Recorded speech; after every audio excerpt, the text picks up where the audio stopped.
Hello friends, मैं तौसीफ रज़ा और आप देख रहे हैं मेरा चैनल दिस टाइम। हाल ही में बिहार के अंदर और सभी राज्यों के अंदर एग्ज़ाम ख़त्म हो चुके हैं और कितने एग्ज़ाम बाकी हैं ख़त्म होना, और कहीं कहीं पे एग्ज़ाम्स के अटेम्पटेशंस भी नहीं हुई है। जिस तरीके से सीबीएसई बोर्ड ने अभी तक एग्ज़ाम भी नहीं लिए, और कितना 10th के बाद कितने स्टूडेंट्स को प्रमोट भी कर दिया गया है। ये तो बात रही एग्जामिनेशन इन्फॉर्मेशन की।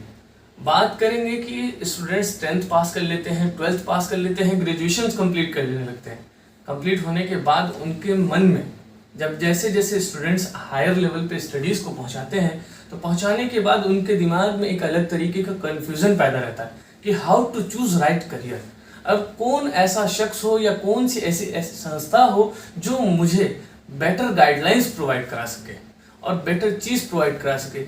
काफ़ी सारे कंसल्टेंट्स को हमने ढूंढा और जाना और पहचाना, और काफ़ी कुछ खंगालने के बाद हम लोगों को ऐसा पता चला, और काफ़ी जगहों से स्टूडेंट जो है अनसेटिस्फाइड लौटते हैं।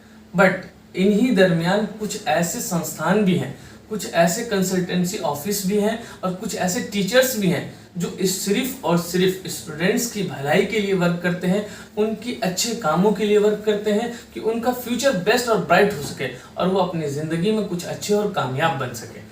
इसी तरीके से एक जगह में पहुंचा हूं पटना के अंदर, और पटना में एक करियर उड़ान सेंटर है यहाँ पे, जहाँ मैंने काफ़ी ज़्यादा तहकीक की। मैंने इनके बारे में थोड़ा सा पता भी किया, और पता करने के बाद मैंने अपने कुछ स्टूडेंट्स को भी यहाँ भेजा, और भेजने के बाद मुझे पता चला कि नहीं, that's a perfect place of the student, और स्टूडेंट्स के लिए जो है ये जगह काफ़ी बेहतर है। बिकॉज क्योंकि ये इस जगह को मैंने खुद जाना है, खुद पहचाना है, और यहाँ से मेरे कितने ऐसे फ्रेंड्स हैं जिन्होंने लिया, और मुझे लगा कि हाँ, ये सच्चे काम कर रहे हैं और आवाम की भलाई के लिए, स्टूडेंट्स की भलाई के लिए, और स्टूडेंट्स को आगे और उनका फ्यूचर बेस्ट करने के लिए ये वर्क कर रहे हैं।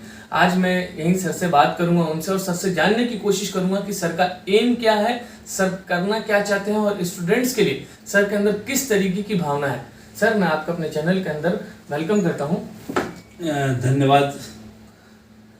सर, मेरा सबसे पहला क्वेश्चन ये है कि आप कितने सालों से ये वर्क कर रहे हैं, और सेकंड बात ये कि मतलब आप स्टूडेंट्स के लिए किस तरीके का वर्क करना चाहते हैं, आपका मेन मोटिव और मकसद क्या है? देखिए, बेसिक जानकारी मैं आपसे पहले शेयर करने के पहले आपको धन्यवाद देना चाहूँगा, और अपने सभी छात्रों को, देश के छात्रों को और बिहार के छात्रों को इस बात के लिए आगाह करना चाहेंगे कि इस पेंडेमिक कोरोना बीमारी से बचने के जो भी उपाय सुझाए जा रहे हैं या दिए जा रहे हैं, उसका वो पालन करें और अपना जीवन बचाएं और शिक्षा के क्षेत्र में आगे बढ़ें। आपका जहाँ तक प्रश्न है कि हमारा क्या उद्देश्य है, क्या एम एंड ऑब्जेक्ट है हमारे काम करने का, तो इसके बारे में थोड़ा मैं ब्रीफ करना चाहूँगा आपको। हमने अपनी शुरुआत शिक्षा जगत से ही की है। पढ़ने का भी काम, पढ़ाने का भी काम, आगे चल के कई ऐसे संस्थान, शिक्षण संस्थानों में काम करने का मौका मिला जहाँ प्रशासनिक पद पर भी मुझे दायित्व सौंपा गया, और मैंने कोशिश की कि छात्रों के हित में कुछ न कुछ काम होता रहे। आपको मैं इस बात की जानकारी दूं कि मैं अभियंत्रण के फील्ड में एक टेक्निकल इंजीनियर नहीं हूं, किंतु मेरी ये जिद थी कि मैं जिस संस्थान में काम करता था वहाँ का छात्र विश्वविद्यालय स्तर पर नाम करे, और उसी का परिणाम था कि 2018 में हमारा एक छात्र आर्यभट्ट नॉलेज यूनिवर्सिटी से गोल्ड मेडलिस्ट बना। और अगर मैं ये बात करूं कि छात्रों के बीच हमारा क्या दायित्व बनता है, तो मैं आपको स्पष्ट करना चाहूँगा कि 30 से 32 सालों के दरमियान बहुत सारे छात्रों से मुलाकात हुई, शिक्षक महोदय से मुलाकात हुई, प्रशासनिक पदों पर काम करने वाले लोगों से मुलाकात हुई। इस मुलाकात के दरमियान जो मैंने एक चीज़ देखी, वो जो पाई कि छात्र, अभिभावक और शिक्षक, अगर ये तीनों का गठबंधन नहीं होगा, तीनों एक दूसरे के काम को, उसके गतिविधि को, उसके जीवन शैली को नहीं समझेंगे और जानेंगे, तो जो परिणाम मुझे चाहिए वो नहीं मिल पाएगा। छात्रों के बीच जीवन में जो कन्फ्यूज़न है, उसका जो सबसे बड़ा कारण जो मेरी समझ में आ रही है, वो बहुत छोटी बात है किंतु महत्वपूर्ण है। वो ये है संवादहीनता। बच्चों के द्वारा अपने पिता के साथ संवादहीनता, पिता का बच्चों के बीच संवादहीनता, बच्चों से छात्र के बीच संवादहीनता, और शिक्षकों से छात्रों के बीच संवादहीनता। ये जो संवादहीनता है, लोगों के बीच जो कनेक्ट है, वो कम होना ही सबसे बड़ा दुष्परिणाम देता है। कई छात्र बोलते हैं सर मैंने बीटेक भी कर लिया, एमबीए भी कर लिया, ये कर लिया, वो डिग्री ले ली, वो डिग्री ले ली, स्टिल आई एम अनएम्प्लॉयड। ये कई बार ऐसी बात आती है सामने की अपॉर्चुनिटी आपके सामने कम आती है। मैं मानता हूं कि देश में परिस्थितियां बदलती रहती है, राज्य में परिस्थितियां बदलती रहती है, किंतु आपको इस बात का पूरा भरोसा और इत्मीनान होना चाहिए कि अगर आपने इंजीनियरिंग की पढ़ाई की है, अगर आपने मेडिकल की पढ़ाई की है, अगर आपने मैनेजमेंट की पढ़ाई की है, अगर आप शिक्षक बनने की पढ़ाई की है, तो वो लाचारी की पढ़ाई नहीं होनी चाहिए, वो आपके पैशन की पढ़ाई होनी चाहिए। आपको माता पिता को ये पता हुआ कि हमारा बेटा जो कुछ पढ़ रहा है वो लगन के साथ पढ़ रहा है, उसमें सिर्फ उद्देश्य नौकरी खोजने का नहीं होना चाहिए। नौकरी तो प्रक्रिया है, हो सकता है 2 साल बाद आए, हो सकता है 5 साल बाद आए, हो सकता है 10 साल बाद आए। इसका मतलब ये नहीं है कि हमने जो डिग्री हासिल की हम उसको दोष देना शुरू कर दें। तो सबसे पहले मैं छात्रों से, अभिभावक से और शिक्षकों से विनम्र निवेदन के साथ कहना चाहूँगा कि आप किसी भी समय किसी कोर्स को दोष न पहुँचाएं। कोर्स को दोष पहुँचाने का मतलब ये है कि आपने अपनी ओर से कोई कमी की है पढ़ाई में, जिसकी वजह से आप कोर्स को दोषी पहुँचाते हैं। जब कोर्स का निर्माण किया जाता है तो देश के स्तर पे, विश्व के स्तर पे कई ऐसी सरकार की शिक्षण संस्थान है जहाँ रिसर्च और डेवलपमेंट का काम होता रहता है।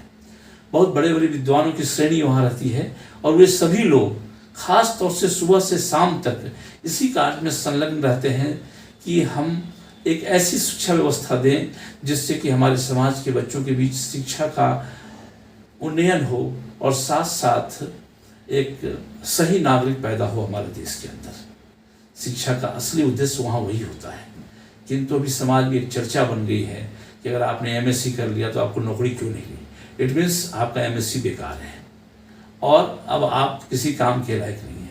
समाज को अपनी यह अवधारणा बदलनी चाहिए और बदलनी भी पड़ेगी। जिस तरीके से कॉलेजेस, संस्थान खुल रहे हैं और जिस तरह से छात्रों का एनरोलमेंट रेशियो चल रहा है, नामांकन कराने की प्रक्रिया जिसमें बहुत सारे ऐसे लोग हैं या संस्थान हैं जो छात्रों को दिशा देते हैं, उनके नामांकन के लिए उनको प्रेरित करते हैं और उनको उच्च शिक्षा के लिए आगे प्रेरित करते हैं। उन्हीं संस्थानों में से एक संस्थान कैरियर उड़ान भी है, जिसके मूल संस्थान का नाम एनआरएस फाउंडेशन है। जब इस फाउंडेशन की स्थापना हुई थी तब मैं किसी कॉलेज के अंदर काम कर रहा था। इस संस्थान के सचिव राकेश रंजन जी ने हमसे संपर्क किया और मुझे उन्होंने इस बात का दायित्व सौंपा कि सर आप जो चाहते हैं बच्चों के बीच ईमानदार व्यवस्था, ईमानदारी से उनके कैरियर की काउंसलिंग हो, इसके लिए हम आपको अपने संस्थान की ओर से आमंत्रित करते हैं। यद्यपि विश्वास करने में थोड़ा कठिनाई हो रही थी, बावजूद इसके मैंने इस कार्य को थामा और मैं पिछले 2 से 2.5 साल के अनुभव की बात मैं आपसे कहना चाहूँगा।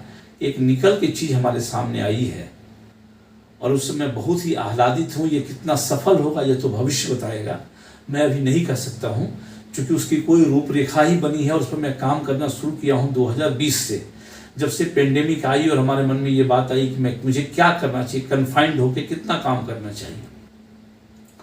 तो एक बड़ी भीड़ इकट्ठा करने की बजाय यह संस्थान, ये एनआरएस फाउंडेशन, ये कैरियर उड़ान अब इस काम पर आगे बढ़ चला है। P2P का मतलब यह है, PTP हम उसको बोलते हैं, PTP का मतलब यह है प्रिपरेशन टू प्लेसमेंट। हमारे पास कोई भी बच्चा है, अगर उसको भरोसा है हमारे काम करने की शैली में, हमारे कोऑर्डिनेशन में, हमारे ट्रांसपेरेंसी में, तो हमारी ये कोशिश होगी कि हम बच्चे को प्रिपरेटरी मोड में लें। प्रिपरेटरी मोड का मतलब कि अगर वो MBA में जाना चाहता हो तो ग्रेजुएशन एडमिशन लेने के साथ हमसे संपर्क करें। अगर वो इंजीनियरिंग में जाना चाहता हो तो इंटर में आने के साथ हमसे संपर्क करें। और इस तरीके से बच्चों को एक सही गाइडेंस मिले कि देश में सरकार की ओर से क्या व्यवस्था बनाई गई है उसको उच्च शिक्षा के लिए, और अगर उस शिक्षा के लिए उस चीज़ को वो मिट आउट नहीं करता है, उसके मानदंड को पूरा नहीं करता है, तो हमारी संस्था किस तरह से उसको आगे ले जा सकती है। जैसे उदाहरण के रूप में मैं आपको बताना चाहूँगा कि हमने 300 ऐसे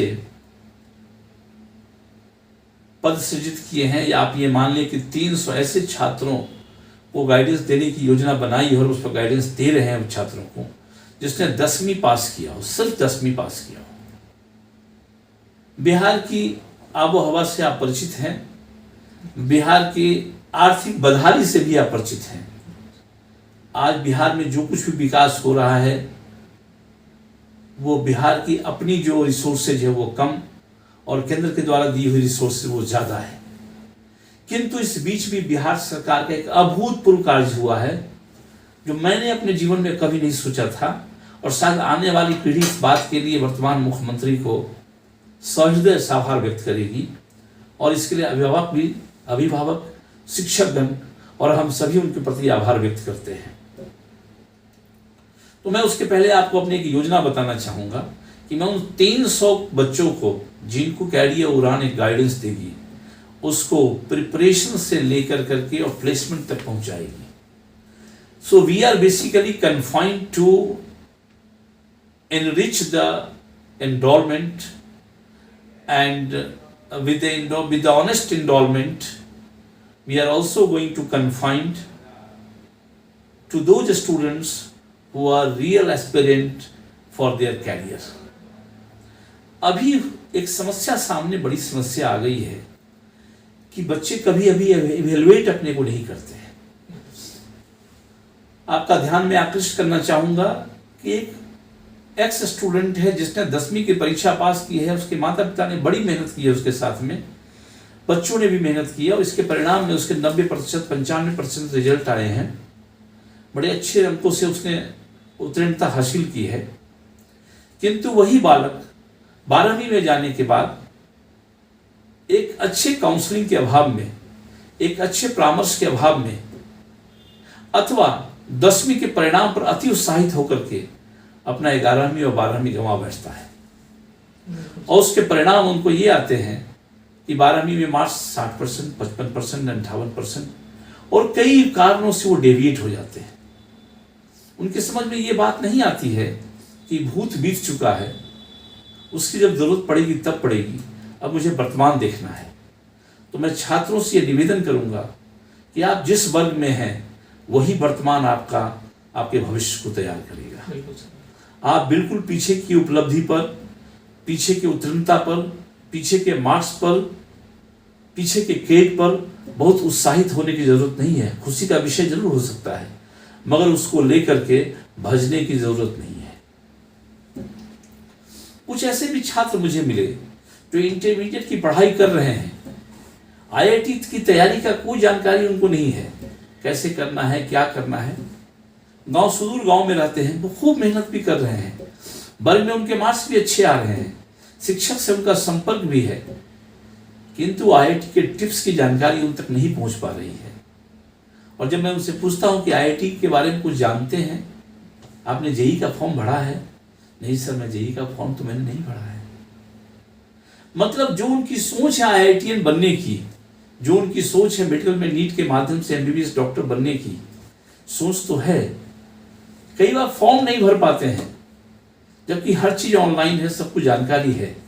इसका मतलब ये है कि बच्चों के बीच जानकारी तो है कि यह क्षेत्र है, किंतु उस क्षेत्र तक पहुंचने के लिए कौन कौन सा मार्ग है उसको नहीं ढूंढ पाते हैं, वहां तक वो व्यवस्था नहीं पहुंच पाती है। हमने दर्जनों छात्रों को ऑनलाइन काउंसलिंग दी है, 40-40 मिनट तक बच्चों से बात की है। और जब मैंने बच्चों से बात की और मैंने बच्चों से कहा कि बेटे आप अपने मोबाइल को ऑन करिए और अपने माता पिता को भी सुनाइए जो मैं आपसे बात कर रहा हूं, बच्चे हिचकने लगते हैं। और यह जो संवादहीनता है, इसकी वजह से बच्चे सुन तो लेते हैं, उत्साहित भी होते हैं, अच्छा भी लगता है, कभी कभी वो अप्रिशिएशन भी अपनी ओर से देते हैं, लेकिन जब मैं उनसे बात करता हूँ 6 महीने बाद, तो परिणाम ये आता है कि उनके फ़ोन नहीं उठते हैं। मुझे बड़ी पीड़ा होती है। जो मैंने 40 मिनट उनको दिया, कोई बात नहीं है, 10 में से 1 भी निकलता है तो मुझे खुशी होती है, मगर 9 नहीं निकलने की अपार दुख भी होता है। इस तरह से कई गांवों में मैं गया, कई गांवों में चौक चौराहे पे बच्चों से मैं मिला, संस्थान कॉलेज में मैं गया, स्कूल्स में मैं गया। आपको हंसी आएगी, कभी कभी खेतों पर भी जाके मैंने 2-4 बच्चों से बात की जो अपने माता पिता की सहायता करते हैं खेती में, कृषि में। और जब मैंने उनसे बात किया, उन्होंने कहा कि सर हमको तो एडमिट कार्ड आया है, इसकी जानकारी भी नहीं है। अरे एडमिट कार्ड मिलने की अब आखिरी तारीख है, अब आप जाइए डाउनलोड करिए उसको। लोगों के बीच अवेयरनेस बढ़ रहा है, छात्रों के बीच बढ़ रहा है। सरकार की ओर से बहुत बड़ी सहायता दी जा रही है। कई पोर्टल खुले हैं जिसमें कैरियर के बारे में जानकारी है। कई पोर्टल बिहार सरकार की ओर से खुले हैं जिसमें छात्रवृत्ति के बारे में जानकारी है। कई पोर्टल ऐसे खुले हैं जिसमें बच्चों को दी जाने वाली बिहार स्टूडेंट क्रेडिट कार्ड के बारे में जानकारी दी गई है। इन सब जानकारियों के बीच भी छात्र अभी भी उतना उत्सुक नहीं हो पा रहे हैं जितना सामर्थ्य सरकार अपनी ओर से लगा रही है या हम जैसे लोग इसमें अपना योगदान दे रहे हैं। तो इस तरह से कई छात्रों से मिलने के बाद मुझे एक अनुभव हुआ कि आखिर छात्र चाहता क्या है, कहाँ कमियां हैं हमारी ओर से, जिसमें छात्र को ऐसा लगता है कि वो यह संस्थान सिर्फ नामांकन कराती है, अच्छा यह संस्थान सिर्फ स्कॉलरशिप दिलाती है, अच्छा यह संस्थान सिर्फ सरकार की योजना के बारे में बताती है। इन सब चीज़ों पे लंबे अध्ययन के बाद मैं भी अध्ययन करता रहता हूँ और अध्ययन करने में मेरी रुचि भी रहती है और मैं चाहता हूँ कि अंतिम सांस तक मैं कुछ न कुछ अध्ययन करता रहूँ। और अब मैं इस संस्थान के कैरियर उड़ान रनर्स फाउंडेशन के मेन ऑब्जेक्टिव की ओर जा रहा हूँ, जिसमें हम अपने प्रत्येक दिन एक बच्चा हमारा पढ़ करके पढ़ाई पूरी करके आर्थिक सहायता लेने के साथ जो भी संभव है वो अपनी पढ़ाई पूरी करे और हम उसको प्लेसमेंट के डोर तक पहुंचाएंगे, ऐसी जिम्मेदारी लेकर हम आगे बढ़े हैं। और मुझे ऐसा लगता है कि अगर यह काम मैं करूं तो मैं अकेला न रहूं और भी लोग इस कार्य में आए। अगर हम 300 विद्यार्थी का दायित्व लेता है तो कोई 500 विद्यार्थी का दायित्व ले, कोई 1000 विद्यार्थी का दायित्व ले। और जिन लोगों ने भी छात्रों के बीच में अपना समन्वय बनाया है, जिन शिक्षकों ने भी समन्वय बनाया है, जिन प्रशासनिक पदाधिकारियों ने समन्वय छात्रों के बीच बनाया है, उन सब से मेरा आग्रह होगा कि आप अपने जीवन के काल में किसी युवाओं को अगर प्रशिक्षण देते हैं, काउंसलिंग परामर्श देते हैं और उसे अगर प्लेसमेंट के डोर तक पहुंचाते हैं तो इससे बड़ा धर्म कोई नहीं है।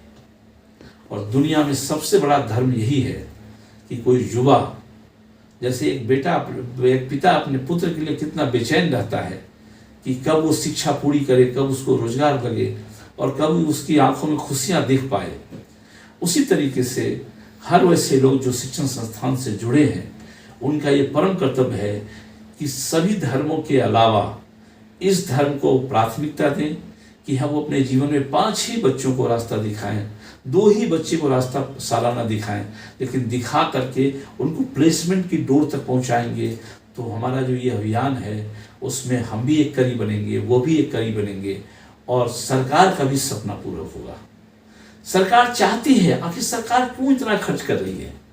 शिक्षा में अपने बजट का एक हिस्सा खर्च कर रही है, यद्यपि वो केंद्र के हिसाब से या सरकार के हिसाब से ये बहुत छोटा हिस्सा है, क्योंकि शिक्षा में होने वाले खर्च में अधिकतर सैलरी पर खर्च हो जाती है। जिन छात्रों को शिक्षा मिलनी चाहिए, मूल शिक्षा, स्किलफुल एजुकेशन, उस पर जो खर्च हो रहा है वह खर्च कम हो रहा है और यदि हो रहा है उसमें कहीं न कहीं कमी देखी जा रही है। माननीय प्रधानमंत्री के द्वारा कई सारे ऐसे कार्यक्रम चलाए गए जिसमें छात्रों को स्किलफुल बनाया जाए। मैं आपको एक बात फिर से याद दिलाना चाहता हूं कि माननीय अटल जी के सरकार में अटल जी की योजना थी कि हमारे पास सोना कम हो सकता है, मेरे पास चांदी कम हो सकता है, मेरे पास अनाज कम हो सकता है, मेरे पास अदर रिसोर्सेज कम हो सकता है, मगर मेरे पास एक सबसे बड़ा जो रिसोर्स है वो है ह्यूमन रिसोर्स।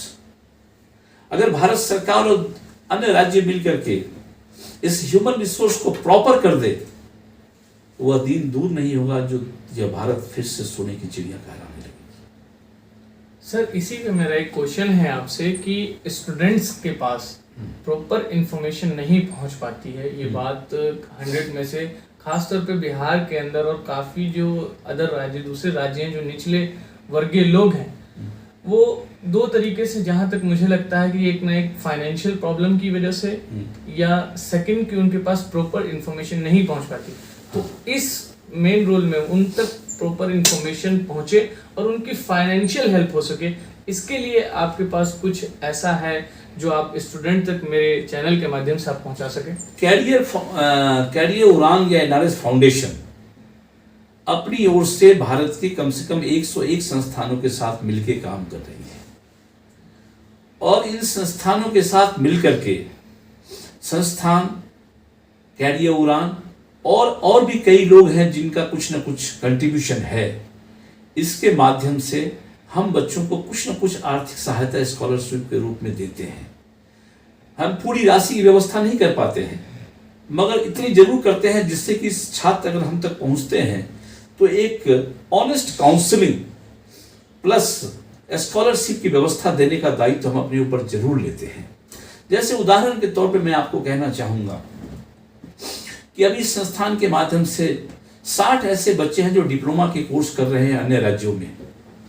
उन बच्चों से आप बात कर सकते हैं, उनकी पढ़ाई का कोई खर्च उनको नहीं देना पड़ता है। स्कॉलरशिप की ज्वाइंट व्यवस्था के अंतर्गत उनको कोई राशि नहीं देनी पड़ती है, सिर्फ उनको अपने रहने और खाने का खर्च देना पड़ता है, और इससे एक सामान्य परिवार का बच्चा डिप्लोमा की पढ़ाई पूरी कर लेता है, और कम से कम 15 से 20 हजार की राशि की आमदनी उसके परिवार में आने लगती है, और वो परिवार खुशहाल हो जाता है।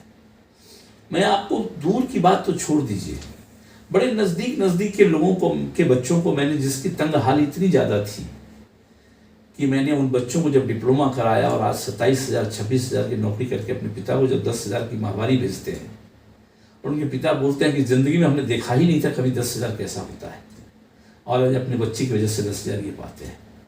हम आपके चैनल के माध्यम से ये सुविधा दे रहे हैं, ये बड़ी बात नहीं है हमारे लिए, क्योंकि मैं बड़ा काम नहीं कर रहा हूँ। ये मेरा फर्ज बनता है कि हम जैसे आगे बढ़े हैं, अगर हम अपने समाज के बच्चों को भी आगे बढ़ाने के लिए कुछ भी संपर्क के माध्यम से, जानकारी के माध्यम से, समझ बूझ करके कोई भी सहायता, हम आर्थिक सहायता उनको प्रदान कराते हैं, अथवा हम उनको एक ऑनेस्ट, ईमानदार काउंसलिंग परामर्श दे पाते हैं, और आगे चल के उनके प्लेसमेंट में सहयोग कर पाते हैं, और ऐसा करने में अगर अपने जीवन में हम जितना भी कुछ कर पाएंगे वो कम ही होगा, ऐसा मैं मान के चलता हूँ। आपको मैं एक उदाहरण देना चाहूँगा कि मैं एक संस्थान में काम करता था। वो संस्थान में बड़ी नियत के साथ काम करती थी, हम एक अच्छी टीम के साथ काम करते थे। एक लड़का हमको आखिरी काउंसलिंग के दिन आके ये बताता है कि सर मैं बहुत गरीब हूँ और मेरा सिलेक्शन हो गया है NIT में, ये पैसे नहीं मेरे पास में। तब वो छात्र सिर्फ 24 घंटा बच गया था,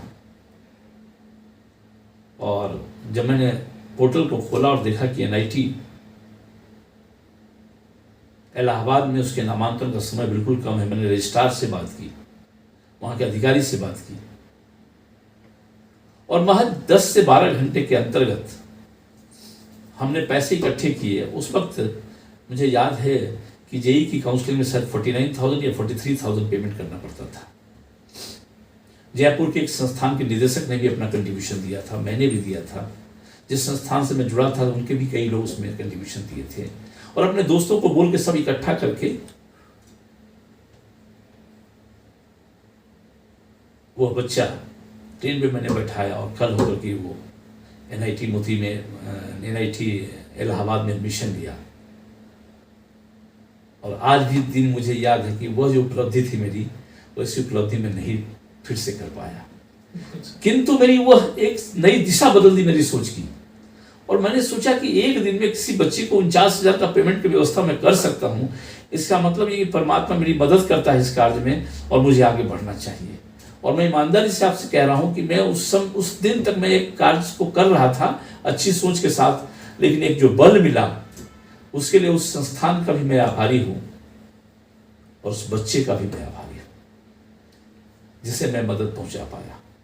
आज फिर से कैरियर उड़ान के साथ, NRS फाउंडेशन के साथ जुड़ करके मैं आपको विश्वास दिलाता हूं, आप फिर से मुझे मिलेंगे आने वाले वर्षों में। मैं पूरे विश्वास के साथ और जोश खरोश के साथ मैं ये कह रहा हूं कि मैं प्रत्येक वर्ष अपने बच्चे को, जिनके माता पिता ये समझते हैं कि हमारे बच्चे को एक गाइडेंस मिले, एक मुकाम तक पहुंचे बच्चा, बीच में कोई उसके मझधार को से कोई छोड़े ना, वैसी व्यवस्था के साथ मैं बच्चों को 10वीं के बाद लूँगा, उनको प्रिपरेशन कराऊंगा पॉलिटेक्निक की, उनको उसके लिए संस्थान में दाखिला उनका होगा, उनकी पढ़ाई पूरी होगी और प्लेसमेंट के द्वार तक हम उनको पहुंचाएंगे। और हमारा ये वादा कामयाब हो, इसके लिए आप सब लोगों की दुआएं की जरूरत है।